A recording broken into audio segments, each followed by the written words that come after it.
Hello friends, आपके screen पर जो दिख रहा है वह सीखने से पहले आपको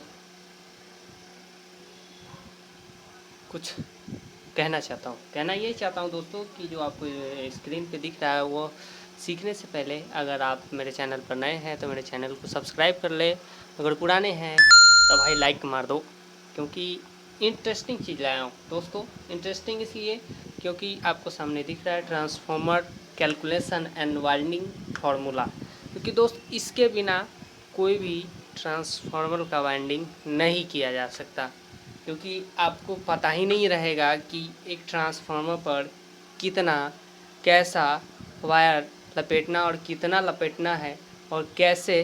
तो ये कैलकुलेशन बहुत इम्पोर्टेंट है, इसलिए मैंने आपको साक्षात फार्मूला दिखा दिया है और बता भी दिया है। अगर आपको समझ में नहीं आ रहा है तो मैं बता दूं।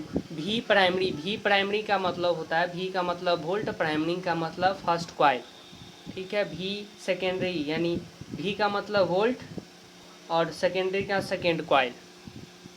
एन प्राइमरी यानी number of primary coil, number of secondary coil. ये आपको समझ में आ गया होगा, क्योंकि मैंने सिंबॉलिक तरीके से दे रखा है एकदम इजीली। और आपको एग्जांपल में मैं दिखा भी दूं कि मेरे पास ऑलरेडी एक पड़ा है स्टेबलाइजर, जो एक नज़र आपको मैं दिखा देता हूँ। यहाँ देखिए फ्रेंड्स। खैर आपको यह अभी समझ में नहीं आएगा क्योंकि थोड़ा सा अटपटा है, लेकिन धीरे धीरे आप देखोगे तो आपको समझ में आएगा। लेकिन ये पुराना मॉडल है, ठीक है।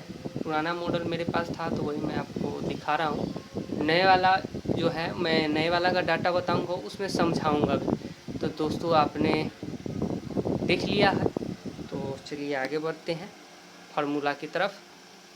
तो दोस्तों ये रहा फार्मूला तो आपने देख लिया। अब कहोगे भैया कैलकुलेशन कैसे किया जाता है, तो चलिए दोस्तों आगे चलते हैं, हम आपको बताते हैं कि कैसे किया जाता है। चलिए फ्रेंड्स आगे चलते हैं। दोस्तों बताया था कि बिना फार्मूला के डाटा कैलकुलेशन नहीं किया जा सकता, लेकिन मान लेते हैं कि मेरे पास 250 वाट स्टेबलाइजर का डेटा है। डेटा ऑफ 250 वाट 90 से 300 वोल्ट, ठीक है। डेटा है मेरे पास 0 से 55 प्लस 500 प्लस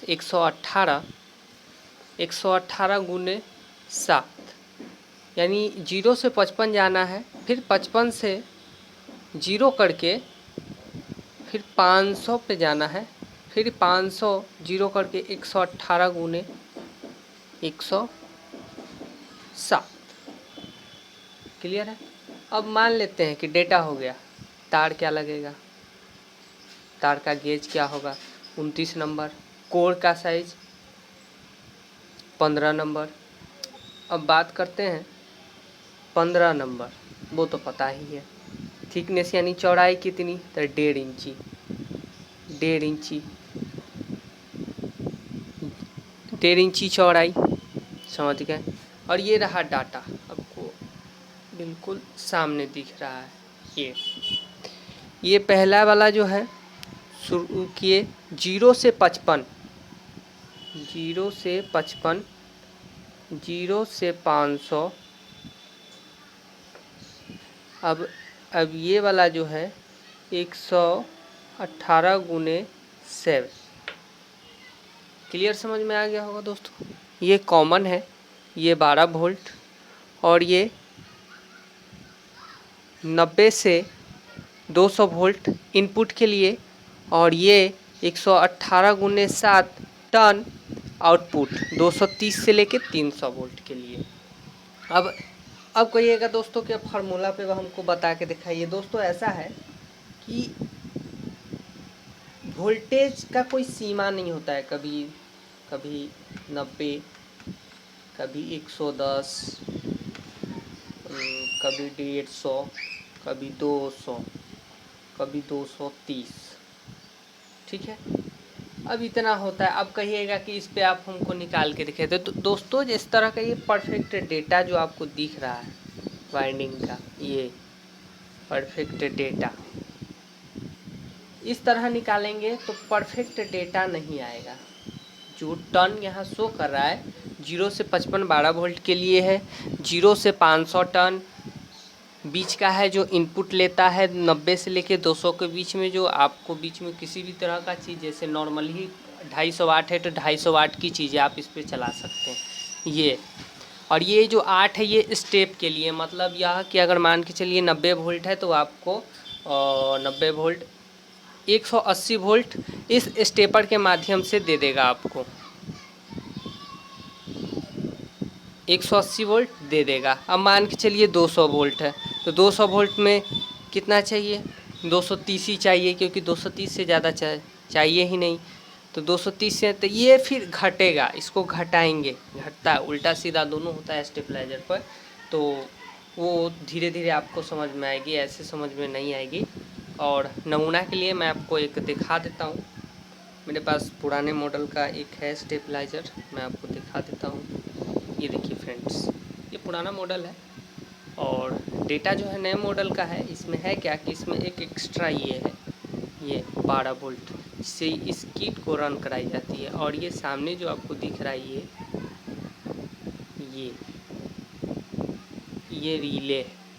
रिले है और ये वोल्ट मीटर है। ये जो तार वायर आपको दिख रहा है यही स्टेप, यही है स्टेप 118x7, यही है।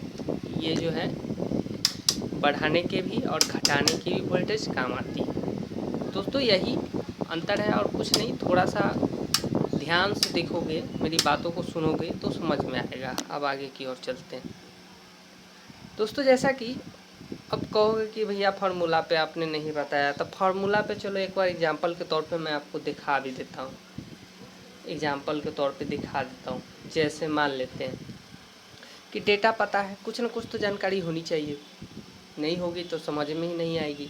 चलो मान लेते हैं फार्मूला है भी, तो वोल्टेज 90 रख लेते हैं, ठीक है। ये दूसरा वाला पता नहीं है, दूसरा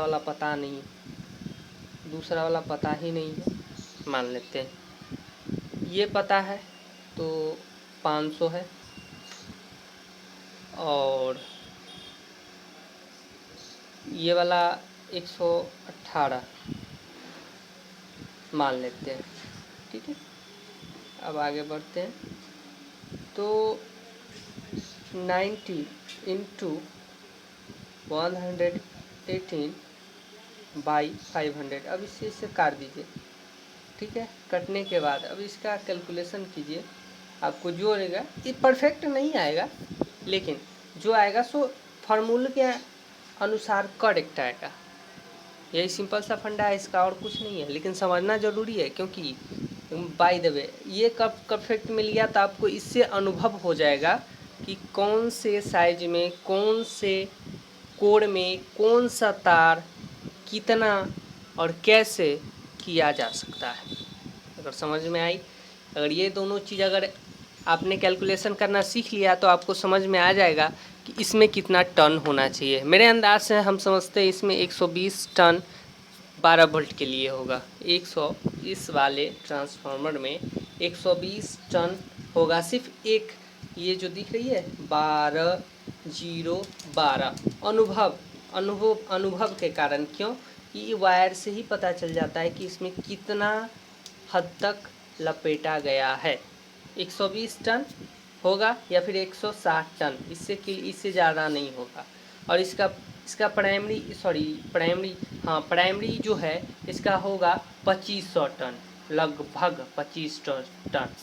390 वोल्ट से लेके 300 वोल्ट तक ये सह सकता है, 12 वोल्ट आपको आउटपुट देगी। बस यही चीज़ है और कुछ नहीं, सिंपल सा फंडा, इस पर थोड़ा सा दिमाग लगाओ, एक्सपीरियंस हो जाएगा, आपको खुद ब खुद सारी चीज़ें समझ में आ जाएगी। दोस्तों मेरी वीडियो अगर आपको अच्छी लगी हो